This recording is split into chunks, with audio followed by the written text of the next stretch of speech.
নামে অঙ্গনওয়াড়ি কেন্দ্র। আরামবাগে বাঁশের ঝোপের পাশে বসে চলছে পড়াশোনা। খোলা আকাশের নিচে পুষ্টির রান্না হয়। আর বানারহাটেও বেহাল রয়েছে অঙ্গনওয়াড়ি।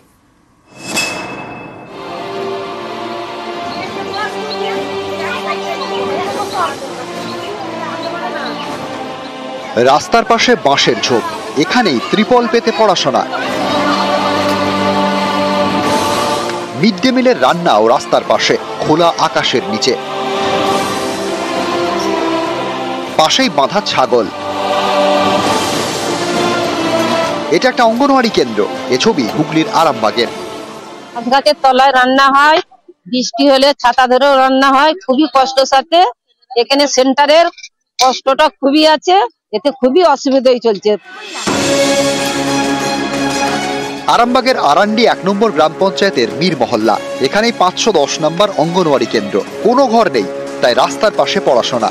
পুষ্টির খাবারে মিশছে রাস্তার ধুলো। এই অঙ্গনওয়াড়ি থেকে 148 জনের পুষ্টি রান্না হয়। এর মধ্যে 120 জন শিশু।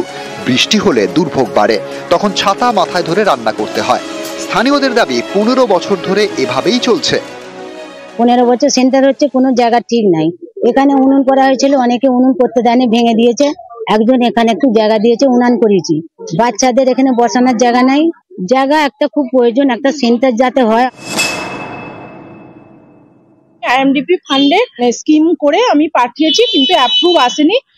আশা করছি খুব দ্রুততার সঙ্গে ওই আইসিডিএস সেন্টারটি নির্মাণ হয়ে যাবে। আমরা প্রসেস করছি।